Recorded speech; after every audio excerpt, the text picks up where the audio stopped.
My name is Alyssa Grant. I'm 33 years old, a high school English teacher living in Asheville, North Carolina. I was raised by a single dad who fixed HVACs during the day and read Hemingway at night. We didn't have much growing up, but I never lacked love. Just space, silence, and sometimes food that wasn't boxed mac and cheese. I've never been the girl men lined up for. I'm not flashy. I own one pair of heels and two formal dresses, one for weddings, one for funerals. I recycle, I volunteer, and I think about my students long after the bell rings. I'm also the kind of woman who people mistake for the help in country clubs. I learned to carry that invisible feeling like a shawl I didn't ask for. So when Daniel Crenshaw, yes, that Crenshaw, from the family who practically built half the developments in Atlanta, proposed to me last fall, even I asked myself if it was real. And when he smiled and said, "You're the calm in my chaos," I believed him. But I wasn't prepared for what was coming. We were supposed to drive down to Peachtree City that Saturday to meet his parents for the first time, the Crenshaws. I'd seen pictures of their house on Zillow once, just for fun. 46 acres, gated driveway, columns, a pool with underwater speakers. It looked like something out of a movie where people drink whiskey at noon and no one ever cleans their own dishes. Daniel was nervous about introducing me. They're particular, he'd said, fiddling with his watch. Old school, but they'll love you once they get to know you.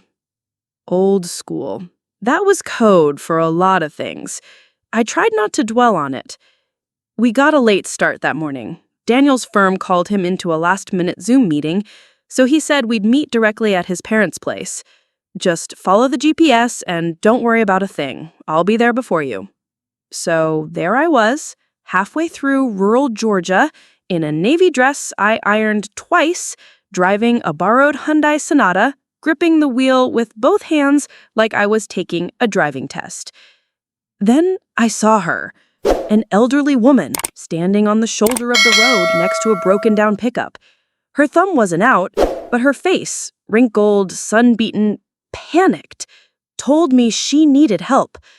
Other cars just zipped past her like she was roadkill, and I swear to God, it was like I heard my dad's voice in my head. Don't you ever pass someone in trouble if you can help. So I pulled over. "Ma'am, are you okay?" Her eyes lit up like someone had turned the sun back on. "Oh, honey, thank the Lord. My engine just sputtered and died, and my phone won't work out here." She couldn't have been younger than 80. White blouse, dusty slacks, church pearls. Not a hair out of place despite the Georgia humidity. "Want me to call someone?" I asked, already pulling my phone out. She gave me a look that stopped me. I was trying to get to my son's house, but my mind, it's not what it used to be, she said quietly, hands trembling. "Do you happen to know Crenshaw Lane?" My skin prickled. "I'm actually heading there," I said. She sighed like she'd been holding her breath for 10 years. "You're an angel. Do you think I could ride with you? Just that far? I promise I won't be a bother." I hesitated, maybe half a second. "Of course," I said. "Hop in." We drove the rest of the way with soft gospel music playing from the radio and the windows cracked just enough to let in the scent of honeysuckle.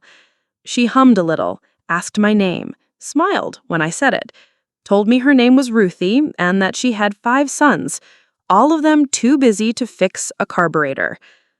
By the time the mansion came into view, white stone, wrought iron, magnolia trees, it felt like I was bringing someone home, not arriving as a stranger.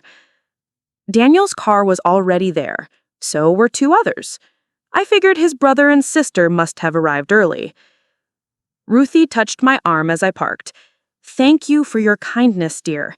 Not many people stop anymore." I smiled, not knowing that my entire life was about to crack open. The butler, or maybe it was the estate manager, who knows, opened the door before I could even knock. "Miss Grant, right? They're expecting you in the East drawing room." Drawing room. Not living room.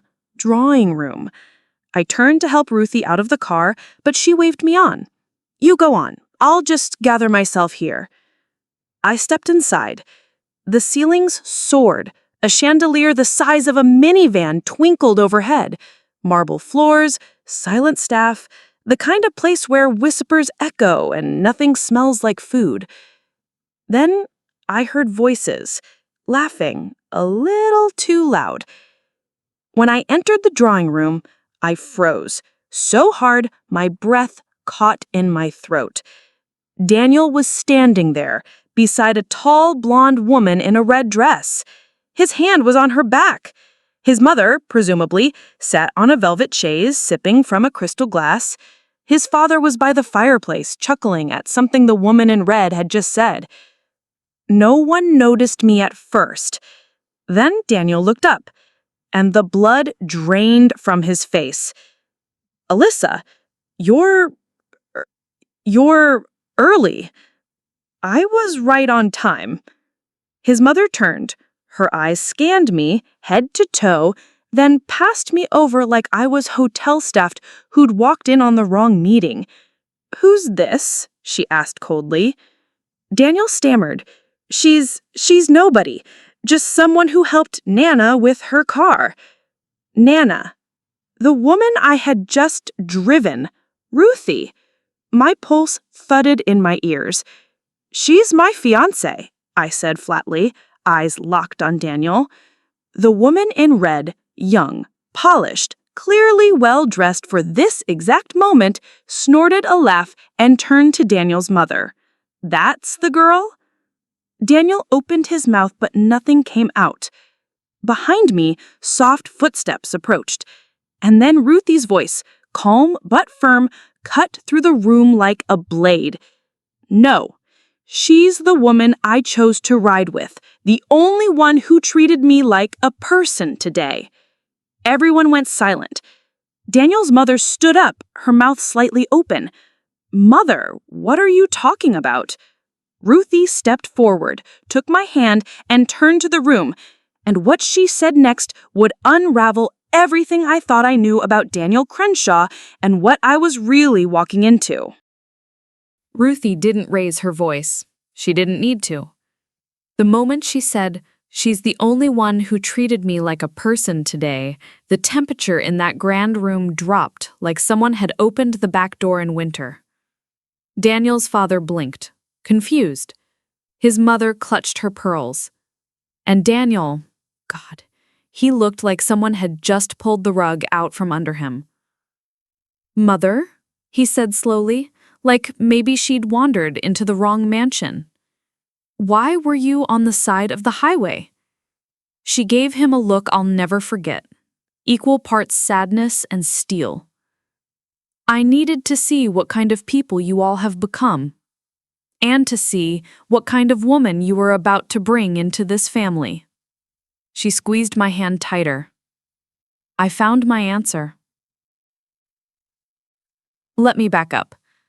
Because even as I stood there stunned and half-heartedly trying not to cry in front of strangers who clearly didn't want me there, I realized something. This wasn't a test I was supposed to pass. It was a trap someone else failed.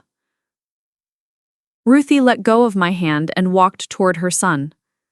"You told me you were marrying a woman with grit, a woman who worked with kids, read classic novels, and didn't care about money.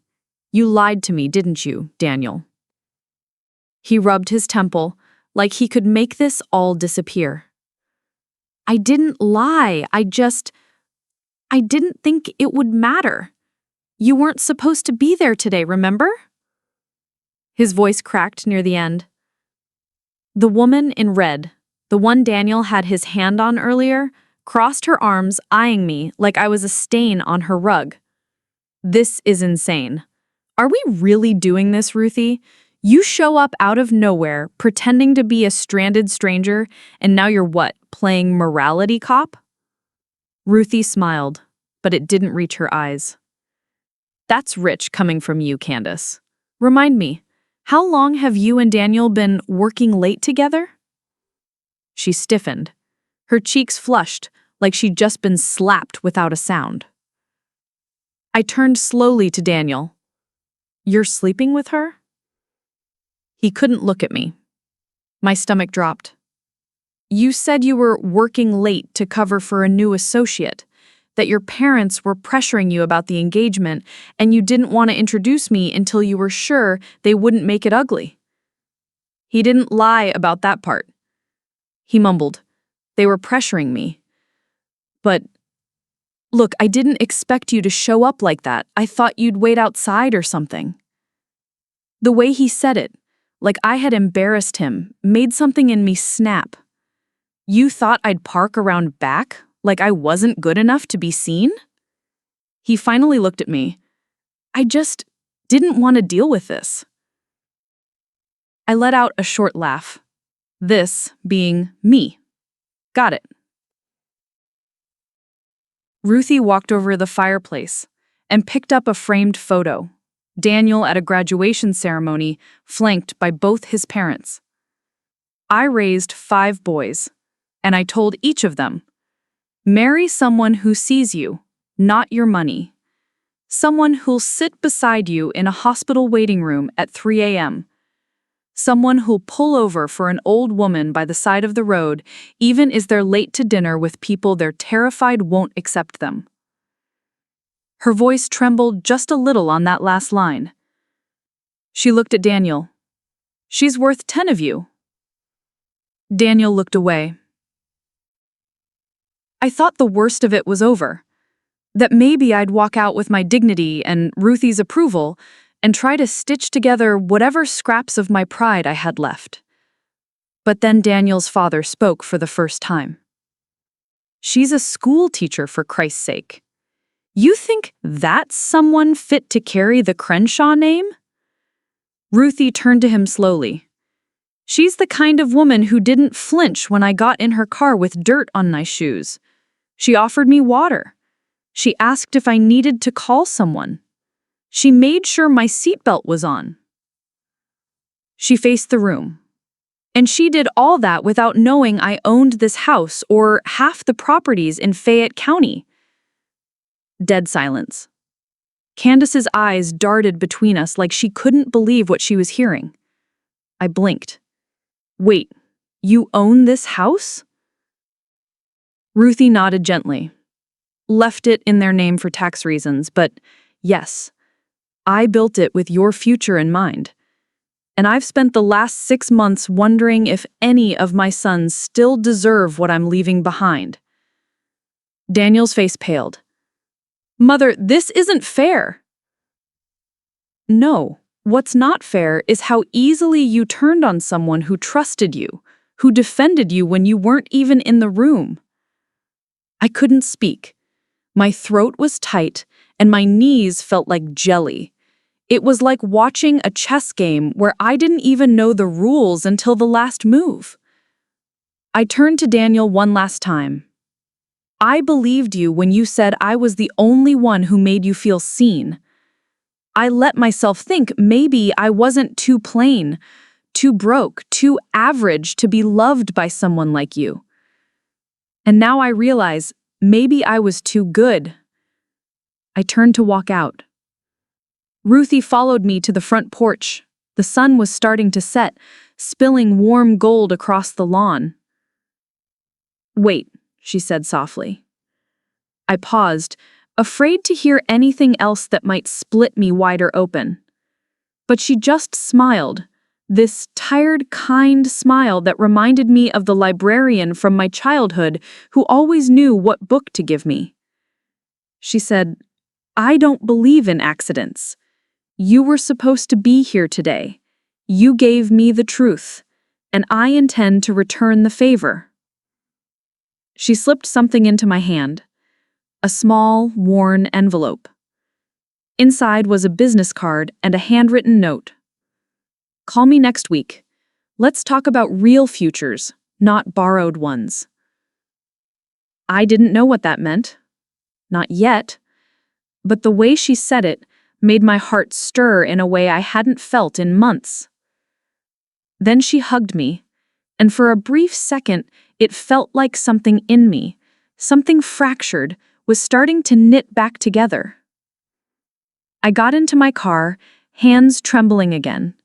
Not from nerves this time, but adrenaline. The engine roared to life. As I pulled out of the circular driveway, I looked into the rearview mirror. Daniel was standing in the grand doorway, staring after me, and I swear to you, I didn't feel small anymore. But when I got to the end of the drive, my phone buzzed. A text. From an unknown number. Don't trust her. She's playing a long game you don't understand. No name, no signature, just that. I didn't sleep that night. Not much, anyway. I kept replaying it in my head, the moment Ruthie slipped that envelope into my hand like it contained coordinates to another life. The way Daniel looked at me like I was both a stranger and an inconvenience.